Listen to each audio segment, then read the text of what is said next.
Hey there, everyone. This is Daddy Dip.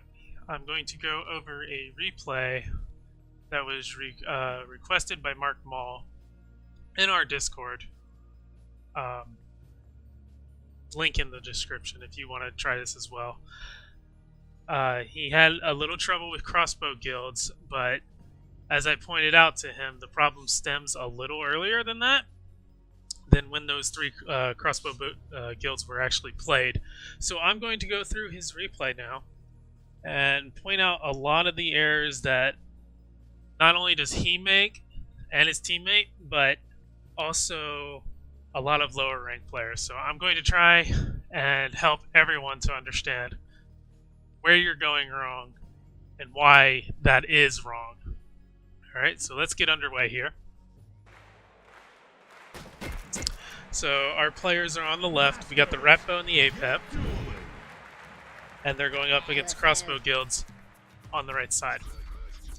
Now, our first mistake, we can already see it at the 6-second mark. So we have Plasma Marines. They're walking towards the bridges already. Which you can see that as an error in itself, as they've been played so early, which kind of forces out the response from the opponent. But that can also be seen as a good thing in 2v2, as your opponent also has the mana to react. But in this case, his teammate immediately plays the Incubus, which leaves him open, which leaves them both open to their opponents being countered, and all they have is 2 mana, with almost 3 mana ready to go. But as we can see, our right player here has absolutely no mana to work with. He doesn't have the mana yet. He'll get that 1, and it's still going to be a while before he can even so much as play the Bannerman at 2 mana. Meanwhile, our left player has Shock Rock ready to go and Healing Fireball, which, you know, these are decent responses. Same with the Daggerfall, not so much here unless they respond with drone buzzers. But let's go ahead and see how it plays out. I can pretty much guarantee that they will be countered almost immediately. And there we go. So we have the Divine Warrior comes out. That's going to answer that Incubus, no problem. We have the Crossbow Guild going down the bottom lane. That's a mistake as well. They have now also spent pretty much all of their mana. However, they still have about 6-7 mana between them right now to work with. Meanwhile, our guys have 4 mana between them, and there's a Divine Warrior in play that they can do pretty much nothing about. So they're going to go ahead and throw a Shock Rock at it. However, that Shock Rock came in at a point where Divine Warrior was she already got her swing off. And since she has an attack cooldown of 1.4 seconds, that effectively, let me make sure that's right. Yeah, 1.4 seconds. So Shock Rock stuns for 2 seconds, so they've effectively saved themselves half a second by wasting 2 more mana. So that's kind of a problem. So we've now wasted even more mana on this opening push. And we're going to let it keep going to see what goes down. The Plasma Marine will be taken care of on the bottom lane, thanks to the Stent being played. And now we see that Incubus dead. We see a Musketeer getting played in the bottom lane at Stent's max range. So what we could have done instead of doing this, wait for the Stent to cross the bridge, and Musketeer could have instantly killed it. No problem, no questions asked. He's dead, and you can start your push towards that Crossbow Guild. Instead, we played Musketeer at maximum range, so he's going to take a large amount of damage before he can even hit that Stent. And that Warrior on the top lane is still a problem. But they play Stun Lancers into it, which is an answer.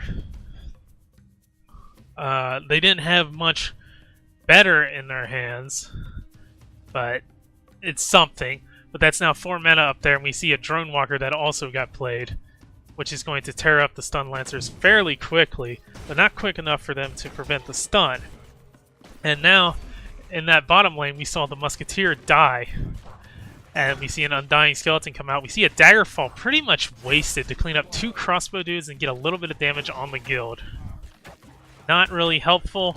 And we see the Bannerman dropped on that top lane to try and soak up a little bit more damage. And all the remaining is going to be cleaned up by the Fire Imp. And we see this combination here, the Raging Reinforcement Warrior with the Dragon Whelp. And that is actually pretty effective, as it's going to allow them to push all the way into the guild as long as the warrior continues to soak up the damage. And they should, but this guild is also basically already dead. It's down to like 30 health. And we see a Xiaolong dropped in the very back, which is presumed to provide some kind of cover, but they don't really have anything in play that should provoke a spell being played, so the Xiao is almost wasted. And now we have that Undying Skeleton being dropped behind, killing off the Plasma Marines, and the Crossbow dudes from behind will build up thanks to this Undying Skeleton. And then we have an Assassin to connect on face, which doesn't really matter that much at this point, but we do have a second Crossbow guild in play, and this Musketeer, again, being played to just soak up damage from ranged units, which is not the way you want it. You would want it right now to help deal with this Prowler. And we have a Healing Shrine. 3 mana was just wasted to just eat up a single hit from this Prowler. That very much not ideal. Like, you would want pretty much any other card. So had we saved that Musketeer, the Prowler would have leaped onto it. He would have parried it, hit it for that 180 damage, then hit it a couple more times, and thanks to the help of the snipers and the masters, the Prowler would be dead and the snipers would be alive to be able to counter push all the way back across the lane between over 100 DPS walking down the lane, and that's between 2 snipers and the Musketeer, making it a fairly powerful push. And in the bottom lane, we have this Incubus that's going to just tear through the entire lane right now. So that would have been effectively board control with both of these guilds completely gone. And that would have set a precedent for the rest of the match, as they would have been on the back foot. But instead, they now have full control over both lanes, and a Crossbow guild still active with a meaningless wall being played. So that's more mana being wasted by the enemy team. And that's basically what's keeping them in the game. And now we'll see a last stand be played. A Whelp gets played in response by the red team. And the Plasma Marines, they go bottom lane. They can't even help with this Whelp. So that's gone. We see Stun Lancers also following this push. This is just setting up to get fireballed later. Assuming they do have a fireball, which I can assure you they do. So all this is effectively gone. And their push on the top lane is gone, and there's a massive one coming from the enemy team. Which the good news is they do have Daggerfall, but it's not ready. They still need 2 more mana, and we're at the 2-minute mark, so that's still going to take a little while to build up. And these are still really tanky units. The Legionnaires will survive the Daggerfall. The Drone Walker will survive the Daggerfall. It's not helpful, and you can see a little bit of a delay there. Had this been a bit smoother on the top lane, that Daggerfall could have come bottom lane, killed these drone buzzers to help this push be that much more threatening. Though, like I said earlier, they do have a fireball standing by, so all this is gone anyway. And there it is. The healing fireball effectively wasted because of that, which the healing fireball wasn't going to get much value anyway, due to the fact that none of those units are very tanky, and they're not taking AoE damage. You know, there's no Grenadier, there's no Curse Bearer, none of that junk is on the field. So that healing fireball is effectively giving 1 or 2 units an extra 100 health, maybe, and just not being helpful. And now we have this situation where we had full board control for blue team, and then we saw them play a Musketeer in the bottom lane, a Musketeer in the top lane, and Bannerman. While having full control, you now have no mana to respond to anything your opponent does. Which, they're going to play an Undying Skeleton, so Who cares? You'll kill that, no problem. But the problem is, what else do they have available to them?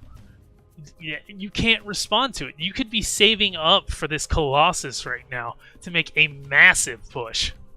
But instead, we're just throwing mana away to keep the board pressure going. But they have nothing in play. You don't need to pressure anything. This is clearly going to be a long game. So, I mean, you can see that in the life totals. We're 2.5 minutes in the game. Nobody's at half health yet. You do not need to rush them down. You don't even have a way to rush them down. You don't have Rammer. You don't have Bazooka Scrat. You don't have anything that goes face. So, what you want to do is just save up mana, build a massive push, and take advantage of the situation of you having full board control. So we're going to see an assassin come out here. That's not the play they want. And because of that, the assassin's going to die. Musketeer didn't even take damage from the assassin. It was effectively wasted. Now we see an actually pretty decent push there. Because of that shock rock, it buys this Dragon Whelp some extra time. You know, the King Puff's still going to connect to the Bannerman. And Stormbringer's going to hit the Whelp. So the Whelp will die next from King Puff, but it effectively bought this Whelp roughly 6 seconds to sit on the face, dealing 300 damage, and that's going to be very helpful. You also have the Musketeer. He's going to try and do something, but the Fire Imp's going to make that painful, and you have the Plasma Marines coming in the bottom lane. They're going to contribute another 33 DPS for quite a while, actually, unless something gets played in response to them. So this was actually a really good play, but we see a Stixie come out, and Stixie's going to clean up this entire push. The Fire Imp will clear the top lane, and now we have Spear Throwers being played in response to the Xiao Long that got played earlier. Bannerman on the bottom lane, that helps shut down that Stixie. That's another really good play, and now we have these two snipers coming in. They'll clean this up as long as nothing goes wrong. What's going to go wrong, though, is this Fire Imp. It needs to be distracted by something. This is one of those opportunities where having something like a Scrat Pack to just distract and buy, you know, in this case, 5 seconds for these two to just clean up these Spear Throwers would be extremely helpful. And now we have this Undying Skeleton. We see Daggerfall being thrown out. It's literally not helping. See, they still died. What would have been a better play is getting these Stun Lancers onto the field and just sacrificing them. You know, they would have been able to jump onto the field for a brief moment, just long enough for the snipers to kill off that Fire Imp. But now we have this Prowler coming in. We will have the Stun Lancers in time, so that's a good thing. But we need to play those in response to that, and we'll see what happens. They're available. We get them off. Stixie almost kills the Stun Lancer, and we see Incubus come out. Musketeer is going to be dropped just to soak up damage again. That's not what he's there for, but Incubus, with the help of the Healing Shrine, will clean up the remainder of that push. In the top lane, we have the Raging Warrior, and this Incubus is going to completely dominate this bottom lane, except for that little misplay there. One thing to keep in mind with Incubus is that he's always going to teleport to whatever hits him last, and due to the way he works, he just cleaned up all that range stuff, and then a Master hit him, so he teleported to the Master, and because of that, they missed with their Rampage and their Healing Fireball, and that was the end of that Incubus that could have potentially been absolutely devastating. And now it's gone. This Drone Walker's walking face, this Crossbow Guild's basically full health. This Crossbow Guild's still going strong, and soon this Ghost Turret, not quite in range, but the Masters are, and the little Crossbow dudes will tank it out long enough. And now we have this Musketeer being played in the bottom lane with Bannerman. That will buy a little bit of time against this Drone Walker, just enough for them to start pushing across, but they have no way to answer these Drone Buzzers other than these Plasma Marines and this Drone Walker, which aren't being played in time. So we have Plasma Marines being immediately sacrificed, and then another set immediately sacrificed. They had nothing tanking for them, so they just immediately died. These ones didn't even get a shot off. Like, like there's so much in range of them. You know, all these crossbow dudes, these rampage drone buzzers at that, to just immediately obliterated those plasma marines for no effect. And now we see the beginning of basically the end of the game. So we have 2 crossbow guilds in play, full board control, rampage drone buzzers, undying skeleton. This random ghost turret's not really going to do anything for them, but it's just more mana on the field, just proving how much that they can play. This is 12, 15, 19, 23 mana on the field right now, and they have full control of the game, and you have 3 mana with basically nothing to play.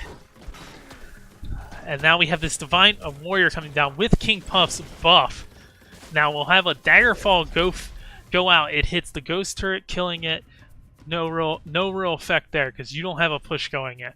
You hit both crossbow guilds, destroying the one, bringing this one down low, but you killed no crossbow dudes. So not really worth. You hit face. That could have be game changing if it's hit early on, but at this point you very much need board control and you don't have it. And again, we have the drone walker being dropped in the back. That'll help with this warrior, but we have the musketeer being dropped to just soak up range damage again. Now would be a great opportunity to play last stand.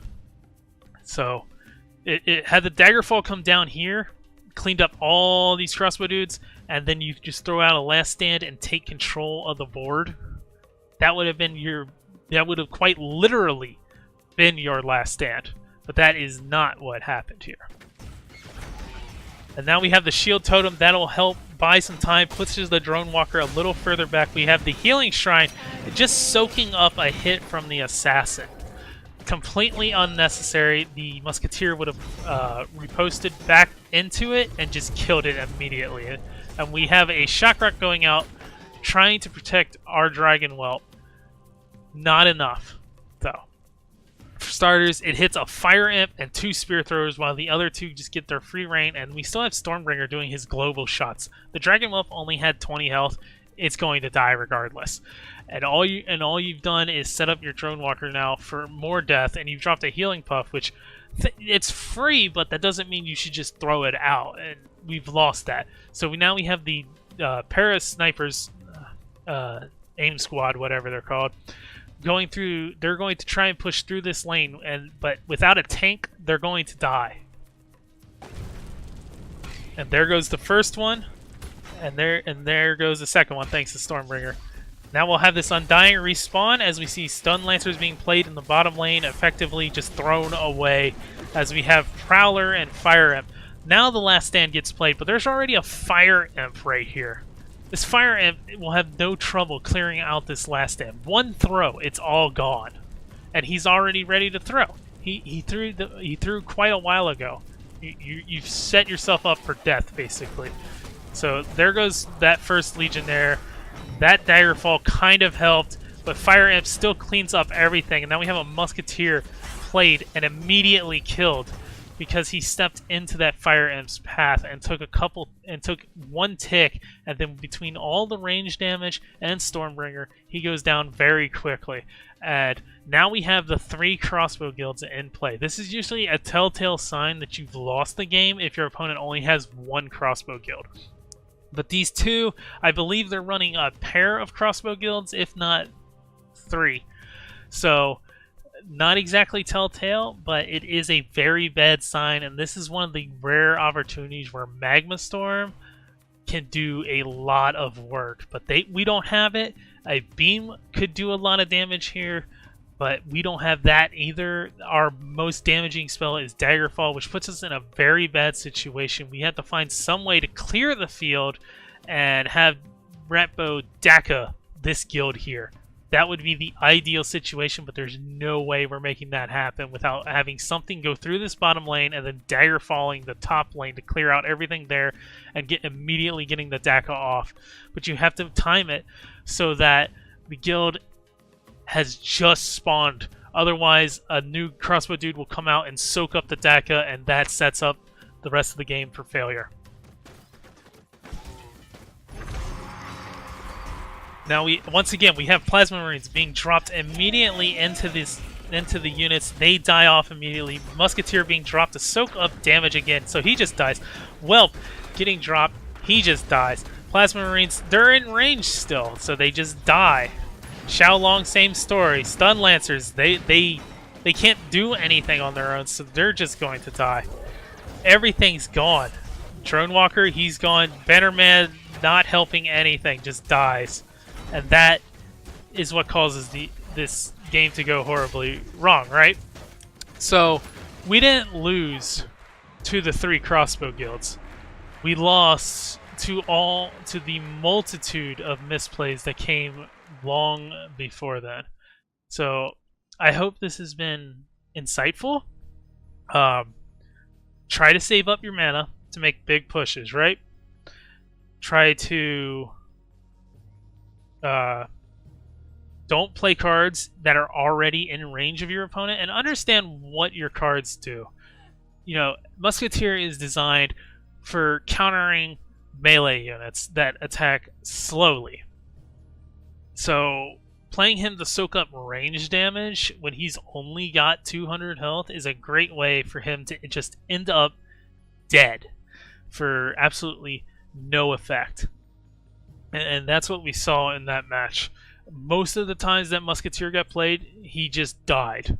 He killed 1 or 2 crossbow dudes, maybe a stint, and died. And those crossbow dudes are effectively free because they're coming from a crossbow guild. You know, they're paying 6 mana to get what is effectively I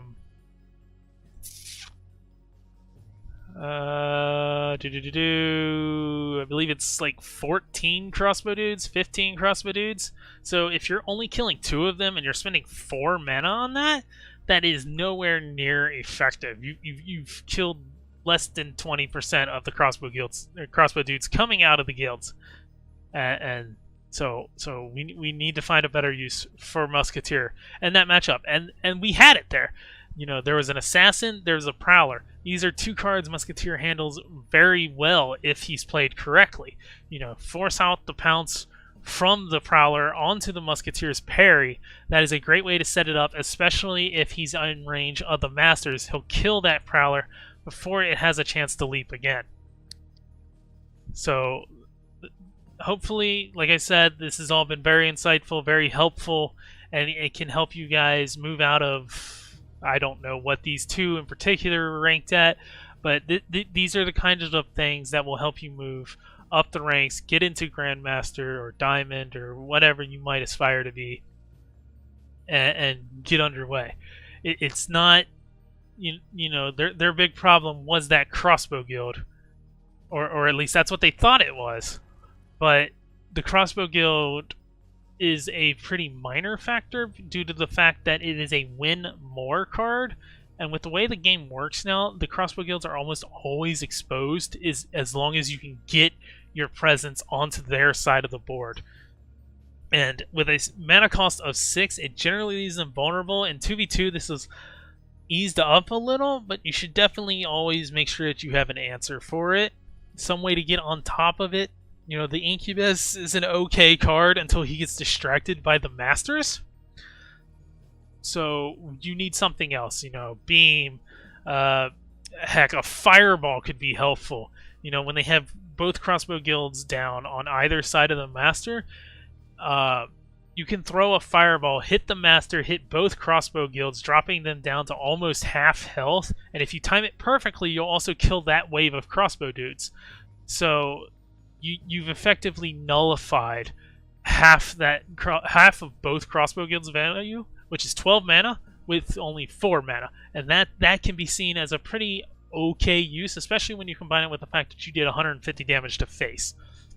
You know, that might be enough for you to start to push back into the game. But yeah, once there are 3 in the game, your only answer is really Gax, Magma Storm, and maybe Setsu.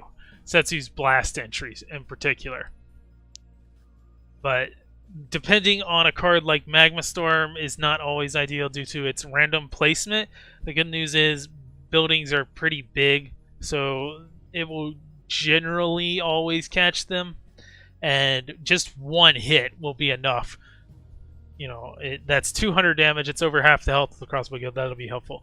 So this has been a replay review by Daddy Dip, I suppose, and I hope you've all found this helpful. I will please stop by the Discord. Feel free to come by and ask for more help.